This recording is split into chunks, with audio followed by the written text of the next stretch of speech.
Hi, you guys. Welcome to another episode of Island Girl, episode 5. I am recording this so that I can put it out tomorrow for Thanksgiving. It's pretty much a Thanksgiving episode. It is an episode where I sit back and think about all the things that I'm grateful for, all the ways that I am blessed, all the ways God has blessed me this year, 2025. I've been talking a lot about how 2025 has been a brutal year, a year where people are going through some really difficult things, and only because this year is the end of a 9 year cycle. And so that's why it's such a difficult year. And so many of us are repeating cycles and lessons that we were supposed to learn back then. And so now we're living the repercussions of not learning those lessons, right? And I am really, really grateful this year that my mom is still here with us.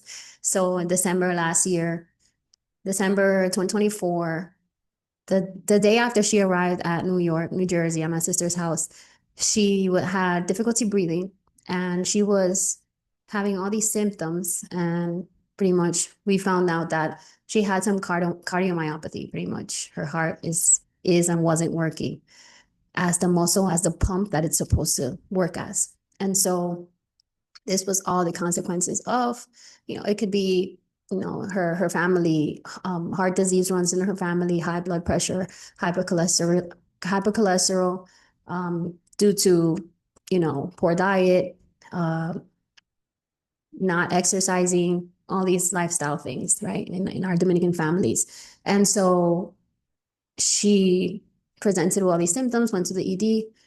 I am told this. My sister calls me the morning of when I'm flying back home to New Jersey for the holidays. So I'm supposed to leave on the 21st back home. And she's like, "Hey, mom's in the hospital. She was short of breath yesterday. They told us this and this and this is a diagnosis." And that's it. And I was just like, "Oh my goodness." It was tough for me to see my mom so, so mortal. And and it was tough because I'm the nurse. I am the nurse practitioner. I studied to be a nurse practitioner. I'm not practicing, but I know all the things I've been telling her to work out, change her diet, to stop prioritizing other people's needs over her own, and that other people's emergencies aren't her emergency to handle, right? And I've been telling her this for years now. And so this was this was a repercussion of her not prioritizing herself, and not from a blame sense again, and not from guilt. And I don't want her to sit in game, shame and guilt when she sees this, because she sees this. I make her see. I make her see this. In the last episode that I recorded, right before we went to the Bad Bunny concert, I sat her down and I was like, "Hey, mom, let's watch this. Let's watch my episode real quick." And that was before I sped it up, because I had to speed it up because I talked really slowly in that episode. And it was also before the captions. So yeah, so I made her watch it, but she'll watch this one too. I'll make her watch this one because she's coming over for Thanksgiving tomorrow, and so this will be one of the things that we do together, and this is how we bond. So yeah, so I want back to what I was talking about. So I want her and other people living in similar, in similar cycles, not to see this from blame and shame, but to see it as, what is my soul trying to teach me? What is the lesson that I haven't been willing to learn, or haven't been wanting to see, that I've been avoiding? What is the lesson I've been avoiding that I now have to learn difficultly, like in this difficult situation, in this, how is life showing me right now that it's time for me to pivot and to change the ways I've been operating? And that's it. So back to my gratitude list. Excuse me. The first thing I'm grateful for is that we have more time with my mom, and that her heart, she had to wear a life vest for few months, like 4 or 5 months. She had to wear a life vest, which was pretty much external defibrillator, because her heart wasn't working. Like, her heart rhythm wasn't normal. She had all these extra beats, and the fear was that her heart would go into an arrhythmia, so like into a irregular heart rhythm, and eventually stop. And so she had to wear this external defibrillator that we had to learn about. And when they came to show us, we were like panicked.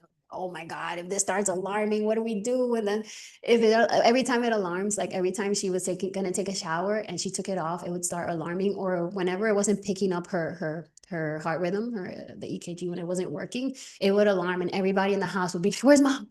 Like, is it that her heart rhythm isn't working and she's gonna get shocked? And it was like this panic. But we're out of there now. They took the vest back. She's had, she got put on a medication regimen that's helped her heart get stronger. Her ejection fraction is stronger, and she's doing better. We have more time with her, which is what I'm really, really grateful for, because I wasn't ready yet. I know it's coming, but I wasn't ready for it to be so soon. And I'm hoping that she takes this experience and and this pretty much emergency to prioritize herself and to focus on her health and on her, improving her heart function, and pretty much not stressing over things that are not hers to stress. And yeah, the second thing I'm grateful for is my dad. My dad, he is still with us, thank God. He takes care of my mom. My mom takes care of him too. They would take care of each other. And I'm grateful that he's still here riding with us. He's had many, many seasons of depression, many seasons where he didn't want to be here anymore. And I'm grateful that he's still here and he still wants to be here. He has his negative spells sometimes, and he's unable to see all the things that, in all the ways that he's blessed, and all the things he should be grateful for. And so since he's looking at life through the scarcity lens, he's unable to see all the ways that he's so blessed. And so his life doesn't seem as full as when I see his life. But it'd be what it be. He's here, he's not drinking, he's alive, he still has my mom, and I'm grateful that I have him. My siblings, I'm grateful for them. I'm grateful that Kenny has Max and Maria. I'm grateful that he has his own little family now. When I moved here, I had some guilt because I felt like I was kind of like leaving him and my sister. I was leaving both of them when I left, when I moved here. But again, I was doing this for my wellness, for my mental health, because it was getting pretty bad. Winters were getting pretty bad. And I was like, I can't. I need to survive this. Like, I need to, even if I'm in another country, it's better than not being here or whatever. So, so yeah, I'm grateful my brother has Maria and Max. I am grateful for Max. I can't wait to see him. I can't wait to hug him and smell him. He's so beautiful. That's my nephew. I'm grateful that my older sister is focusing on herself now. I'm grateful that her daughter is in college. She's in Rutgers.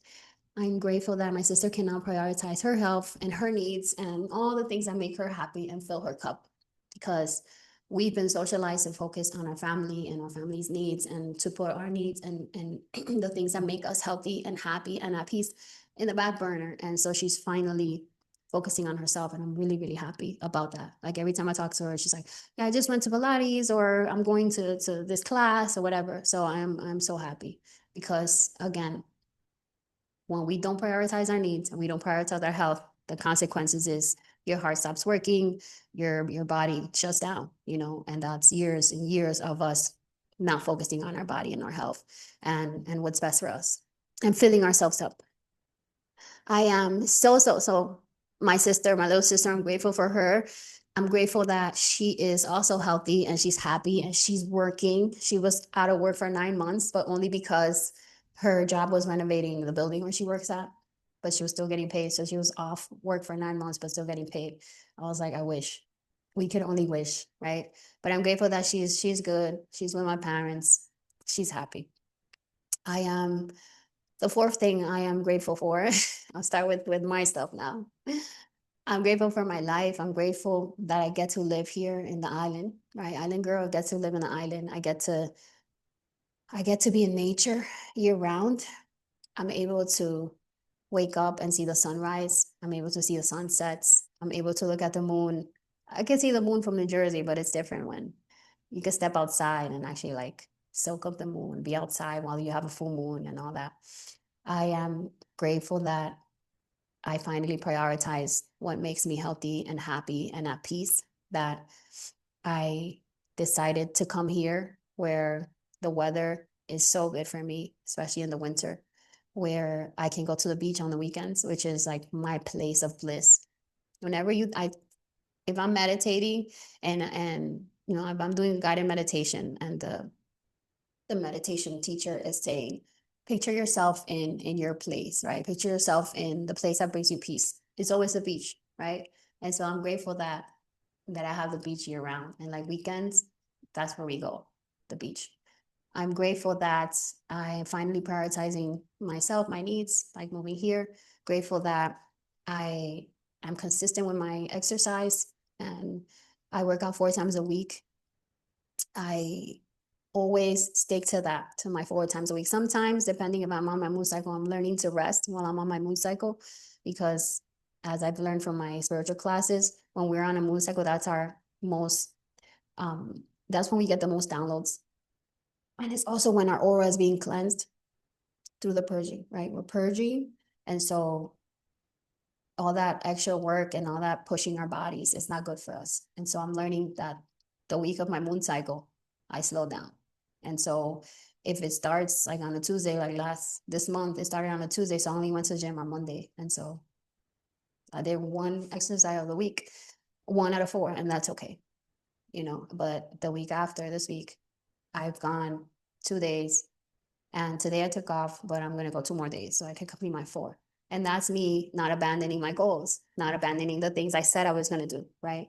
Prioritizing the plans and the things that I set for myself and making sure that before I complete and accomplish and accomplish, before I prioritize my family's needs, I make sure that I fill my cup up and I make sure that I do the things I said I was going to do for myself because nobody's going to hold me accountable for the goals that I set for me. But everybody's going to hold me accountable for the things I said I was going to do for them. And so that's where I have to be super strong on the goals I set for myself, like exercising, meditation, listening in my morning routine. Every single morning, I tap into my spiritual things just to remind me that I'm a spirit and that I'm not just this mind and this body, so I can stay healthy and I don't let my mind take over because I'm easy to fall into depression when I let my mind take over and I forget that I'm a spirit and that I came here to evolve. I am grateful. So that was 5. 6, I am so grateful for me and Bay just turned 23 years. Oh, yeah, 23 years. Me and Bay just had our 19-year anniversary. So we got together in 2006, November. Our anniversary day is the 23rd. And so on Sunday, we just had our anniversary, 19 years, which is crazy because I was 19 when we got together. He was 20. So we've been together for as long as I've been, as many years as I was not together, right? Let's just say like in 1 year, next year when I'm 20, next year when we have 20 years together, I'm gonna have more time with him than time we weren't together, right? Yeah, it sounds weird, but I've said this before and it sounded, the way I'm phrasing it right now is a little off. But yeah, and another thing I am, and I'm so grateful for our relationship. I'm so grateful for where we're at because there was times when we weren't here. We were 19 and 20 when we got together. We were super mature. We were lacking emotionally. We had a lot of armor. We had a lot of walls.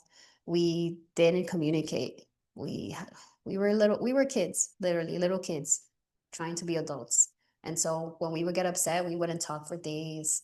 We wouldn't be like, hey, I need to talk to you. It was like we would just avoid each other and not talk to each other for days until then one of us broke and like started talking. And then half the time we wouldn't even talk about what it was that made us fight. And so we didn't resolve these things. And then just stupid shit. So I'm grateful that we're here now. We don't do that anymore. We don't ice each other out when we're upset. We're like, we give each other a few hours to calm down. And then we're like, hey, I didn't like that you did this and this and this. And this made me feel this way. And then we each get to correct ourselves. So moving forward, we know how to better maneuver situations, because it's never, before it was more like, we can end this, if it gets too bad, then we'll end it. But now it's like, we're not going to end it. I'm not letting this go. So how are we going to make sure we make this work? Again, coming from like, he was my first serious boyfriend. So coming from there, I'm a Sagittarius. I'm always ready to end everything. I'm ready to let it go. I'm not ready to put in the work. And so that was always something with me, like, I'm done, I'm not doing this anymore. But now, 19 years later, I'm like, yeah, we're we're forever now. So I gotta get it. Let's get it together. Let's talk this through. Let's show our kids that we can actually have that we can communicate through this. All that fighting and all that screaming at each other or avoiding each other, that shit is for little kids. Another thing I'm super grateful for is my son and his emotional health and the way he handles himself. Like his level of emotional intelligence, it's insane. Like, I am so proud of him. I am so proud of the man that we've raised. When I see how he maneuvers himself, how he moves through high school and through his teenage years, it's so beautiful to see. We have such a great relationship. He tells me a lot, not everything, but he tells me a lot, and then I'm able to give him feedback, and we get to talk about things. But yeah, I'm really proud of him, and I'm seeing the results of the work that I've put in. Like, I'm seeing the results. Like, whereas other kids, I'm like, that's you know that person needs some help in the self-love department, or mom needs to sit down and talk to that child a little bit more, or this or that. I'm seeing I'm seeing the results of the work I put into that kid. The me sitting and staying home and not being outside, and investing my time and my energy and my love into my children. I'm seeing it, and I'm seeing it in him because he's the boy, and he's also turning 16, and these are the difficult years, right? These are the rebellious years, and he's amazing, and we have these great conversations. And even when we have our arguments and stuff, because he tells me how it is. Like, he's like, Mom, you're always preaching to me, and you don't let me talk. So he tells me how it is, and he holds me accountable, and he sees me as a human already. He doesn't see me like, when you're kids, you see your parents as like these gods, and like they know everything and they make no mistakes, and all that. But he sees me now, and he knows, he sees us, me and Dad. He sees us, and he knows that we're not perfect, and he calls us out for it. He lets us know, and so we get to change the way we approach things, and he has his boundaries, and we respect them, and all that. And I love it, because I was not him when I was 16. I didn't have boundaries. I couldn't speak up. I all the things. He's everything. I am moving on to my Walchita. I am so grateful for her. I am so grateful for this little baby that God sent me to. Let me go back to Nate. I am so grateful for him, and I'm grateful that God sent me him at 23. Because of him, I went to school and got my nursing degree. Because of him, I've accomplished so many goals. Because back then my self-esteem was pretty low, and I wasn't willing, or was scared, or didn't think I was good enough to do it for myself, but I knew that he deserved these things, and so I went and did them for him. So I'm grateful for him. Because of him, I was living on my masculine energy, and I was accomplishing all the goals and doing all the things and everything, doing it all because of him. So I'm grateful God sent me him. And then I'm really grateful God sent me Scar, my wild cheetah, because she was a mirror reflection of what I was I had to make sure that I was no longer running on that masculine energy, and that I wasn't overdoing, overproducing, just putting my knees in the back. I knew that in 2018, 2019, when I finally started seeing through the matrix, and seeing my dysfunction and the cycles that I was repeating and the generational things I had picked up from my mom and the grandma and the women in my family, Scar was the one holding the mirror up for me. And so, depending on the things I was showing her, was what I was seeing in her, right? And I was so careful in for showing her the best mirror, right? I was so focused, and my intention was that she would not be like me, that she wouldn't be a people pleaser, a savior, dimming her light, scared to use her, to share her truth, scared to use her voice, have her throat chakra closed. I was scared. I didn't want that for her. And so because I didn't want that for her, and she was only 2, 3 years old, I was willing to do all that work on myself and deprogram and unlearn all the things I was told and that society had passed down to me and shoved down my throat. I was willing to unlearn all of that and deprogram so my daughter wouldn't be that. So I wouldn't put her into all the boxes that I was put in as a female. And so I'm so grateful that God sent me her second. God sent me her so that I can free that inner child of mine and so that I could actually be free. And she taught me how to play, and yeah, I'll leave it there. And so I am very, very grateful also. I'm grateful that I have tapped into my play, right? What I was about to say, but I got choked up. I'm grateful that I that I tapped into my creative energy, to that sexual, creative, spiritual energy, that I'm able to do these podcast episodes, that I'm able to share my truth and be authentic on Instagram and walk in the world as my authentic self. I'm so, so grateful that because I did the work to unlearn and deprogram, and I'm still unlearning and I'm still deprogramming. I told you last week that I was still pretty much doing things that I thought I had learned, lessons I had learned that I still needed more learning. So I'm still unlearning, still deprogramming, but because I did that work, I'm able to be creative and I'm able to be more authentic and I'm able to tell my truth and walk pretty much without a mask, right? And I don't need I no longer need the external validation because I already know who I am and I love who I am and I am so proud of myself. At 38, I finally like seriously love myself. I love myself and I don't need Bay or my kids or my parents or my siblings or friends, anybody to tell me, hey, you're doing a good job. I'm proud of you. That's a cherry on top. The real, I'm proud of myself now. I see day in and day out how putting in this work and investing in myself and working out and investing in all these classes that I've done to unlearn and deprogram and love myself pretty much. Again, love myself. I'm seeing the results of that and I'm seeing it in my 3D reality and I'm seeing the life that I was able to create because I love myself, because what I'm radiating from in here is love. And so it's showing up in my 3D. It's showing up in my life. It's showing up in the rendezvous and the spontaneous invitations and the people that are coming into my life who are also very high vibrational. So I'm really grateful for this, for my life, for my creative energy, for the ways that I put out offerings and love to others as a means and with the intention of them awakening, of them also finding their creative spark, of them also deprogramming and unlearning all the shit that they picked up that's making them not love themselves and so making them so unhappy and live inauthentically and having to wear these masks in their different circles.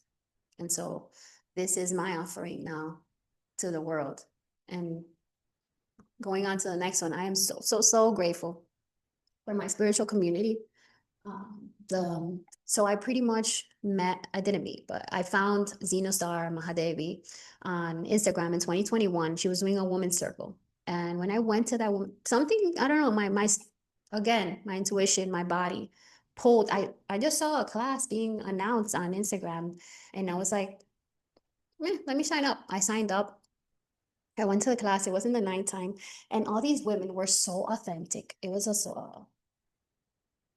women's circle, and they were sharing their stories. They were sharing their truth. They were so vulnerable, transparent, and I was like, "Shit, this is what I want. This is what I need in my life. Like, I'm tired of all this small talk and superficial shit and just talking about what's on the news, how work is and all that. Nobody's actually talking about the things, the important things, you know, the things that keep us up at night, the things that make us cry and all all the real important stuff that that this human experience is about.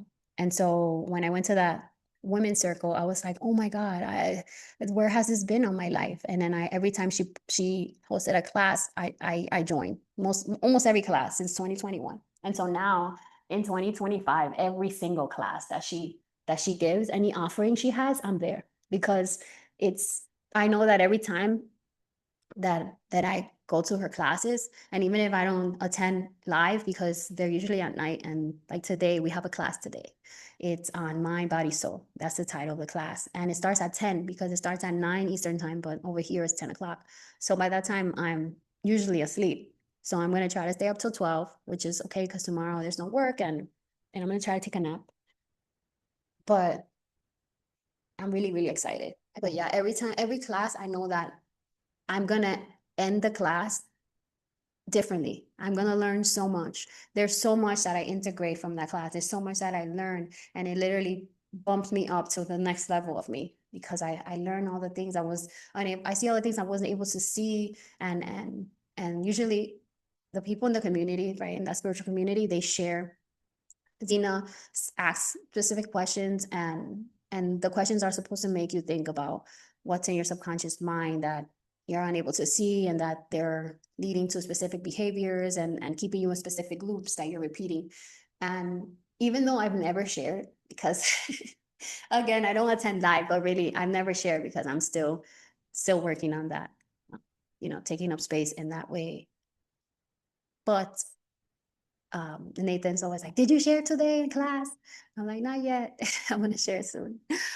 But every time that I hear the other lady sharing, and guys too, guys join the class too, every time I hear them sharing, I come out of there like, oh shoot, that's why I do this, this, and this. Like it shows me parts of myself that I was unable to see.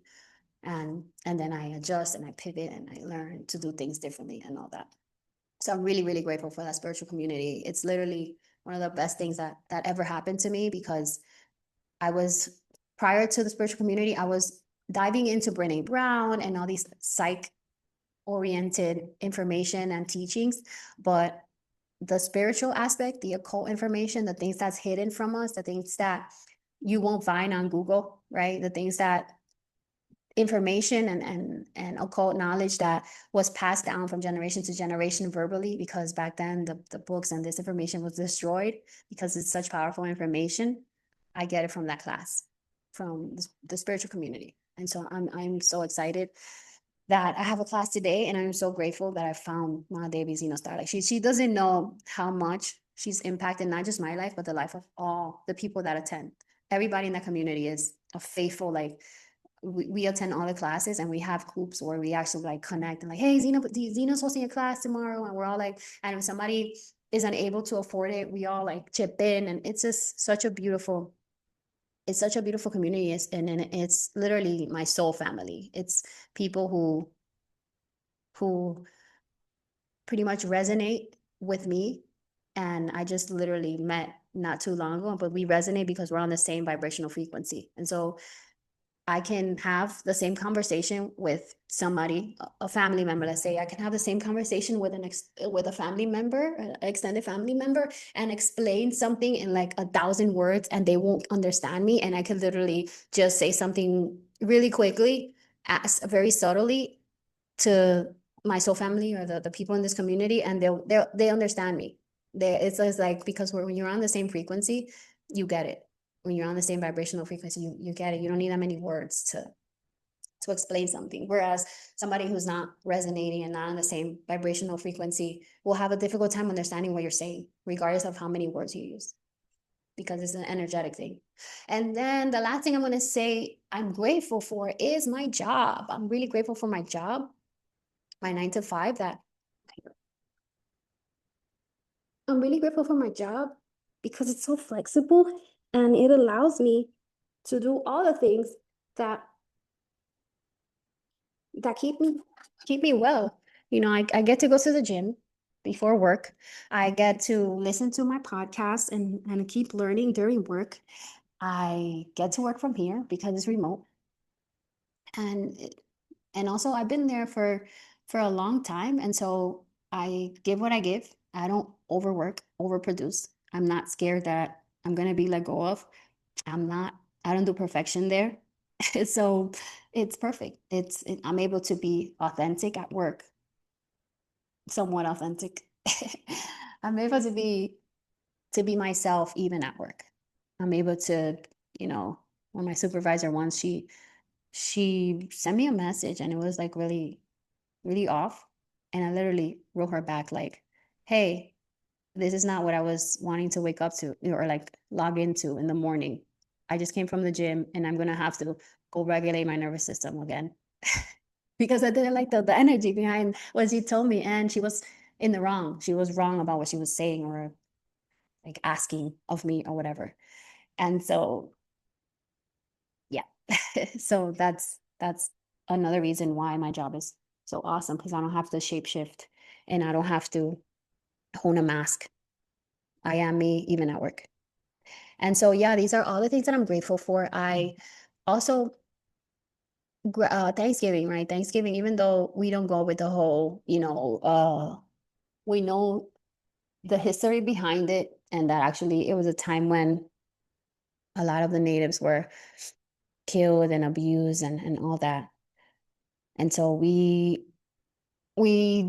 don't agree with that, but we are we still do celebrate Thanksgiving in the way that we give thanks to what we have. We give thanks for our families, our blessings, the harvest of the year.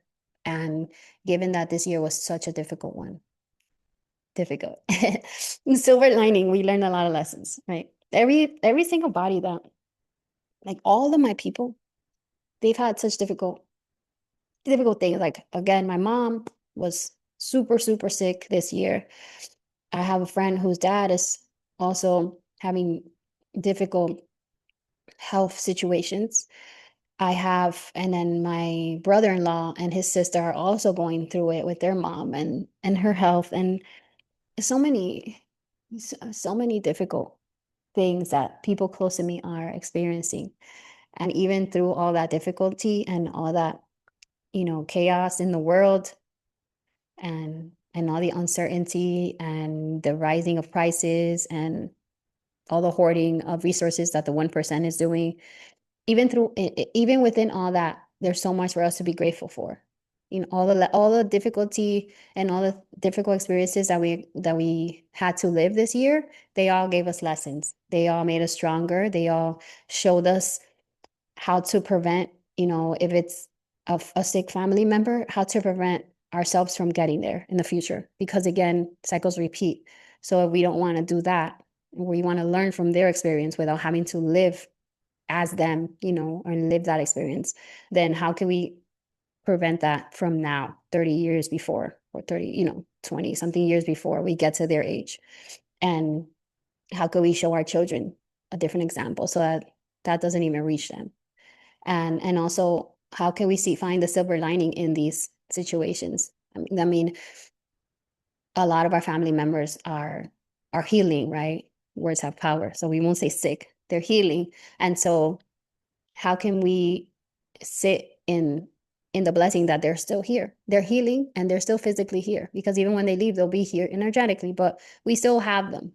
We still have time. We still have time to tell them everything and to take our pictures and do the videos and to love on them before the grief comes when they go. And then the grief is just love that we're unable to give them. So we can love them now before they go. And so there's a silver lining in that. And also, if you guys follow me on Instagram, you can see that usually when I start the day, I look at what's the archive for on Instagram. Like what's the memory that Instagram's showing me that happened 5 years ago, 6 years ago, last year? Like, what was I doing today, 10 years ago? So Instagram will send me things. And Facebook, I used to put so much on Facebook. So there's always memories on Facebook. I always go there and check. So I do that so that I can see where I was back then today. Like, for example, 11/26/2020. In 2021, today, we were in the Poconos, and it was my bae's mom's birthday weekend and also Thanksgiving. And so I was going through all that footage. And as I was going through that footage, I was remembering that around that time, Adele had come out with the album, and it was so, it made me reflect so much. And I was, at the time, I was very much seeing all the ways I had abandoned myself, all the ways I hadn't loved myself, and all these things were coming up for me to the surface, right? All these experiences and all these ways and examples of how I had abandoned myself in the past were coming up for me. And so after around that time, I fell into a depression again. Um, but but I seeing those memories from then, I'm reminded of all the prayers that were answered, all the ways that I love myself now. And that was 4 years ago. That wasn't that long ago. And all the ways that my children have grown and that my relationship has grown and flourished. And my relationship with my siblings has flourished and how close I am with my parents. And one of the reasons why I wanted to be here also in DR was because I wanted to be closer to my parents. If there's ever an emergency, I don't want to be a plane right away. I want to be closer to them. And look, tomorrow we're having Thanksgiving. They're coming over from the capital, and we have an Airbnb for them, and it's going to be amazing. But these are all the things that I wanted back then in 2021, and then I have them now. And so seeing those memories every morning reminds me of all the prayers that were answered and all the ways that I am blessed. And so sometimes when we're in the present moment and we're looking at, oh my God, all this chaos in the news and all the ways that work is getting stressful and all the bills or whatever it is, we forget all the prayers that were answered and all the ways that we walked into these doors that we were wishing would open for us. And then we're in them right now and we're forgetting. So gratitude is a really high vibration and is also a magnet for miracles. So when you're in gratitude, when you're going through something, it's always great to try to look at the silver lining of that experience. And not only does it make, it pulls in better outcomes and again, it's a magnet for miracles. It's a magnet for good things to come. It also helps you get through those difficult emotions or difficult experiences faster. But sometimes when you're going through a situation and an experience and you're vibrating in fear, right? Fear that my mom's gonna pass, or shame that I'm so far away from my family and so I'm not able to help them. When you're vibrating in these lower vibrations, it's so hard, it's so much harder to find a solution or like try to find ways to navigate that situation. But it's also harder to see that, there's blessings in that situation still, and that there's lessons to be learned, and that again, even though our parents might be healing, they're still here, right? Even though there's still things that have made them weaker, they're still here and we still have time with them. And that's always so important to look at. And it also brings us back to the fact that we have to focus our energy on the things that actually matter. Overworking and overproducing and chasing money and chasing material things means shit if you don't have people to spend it with and to enjoy the time with. So while your people are still here, enjoy them, even if that means that you're not a millionaire yet, because money doesn't fix anything. And and we've really been programmed to think that when we reach a specific goalpost financially, that all our problems will be solved. And they won't. Like, if you see most of the people in Hollywood and most of the rich billionaire millionaire people who have committed suicide, they had everything financially and they weren't at peace. So money is not going to get you peace. Yeah. So anyways, that's it. I'm grateful for all the lessons that 2025 brought. I'm grateful for the self-love that I'm walking with now in 2025. I'm grateful for my relationship with Bae and how strong we are. I'm grateful for my children. Oh my God, I'm in love with them. Like, I see how amazing they are. And when I'm around other kids, I'm reminded of how exceptional they are. Because when I'm with them, it's like they're kids. But then when I'm around other kids, I'm like, damn, my kids are so emotionally aware. They can read energy. They're so like they have manners. They're so great. When they hear this, they're gonna be gassed. But we tell them this too, that they're the best kids. And I'm grateful for my parents, grateful for my family. grateful for my spiritual community. So excited for today. Grateful for my job. And I'm also another thing I'm grateful for my best friend Julie. She's been battling she's been battling cancer, and I am floored. I'm in awe at how strong she is. I'm so grateful for her perseverance and her determination and her ability to just focus on getting her health back. And I don't talk to her much because right now she's just in her bubble so that she could beat this. But from afar, I I am so honored to be her best friend. It's up.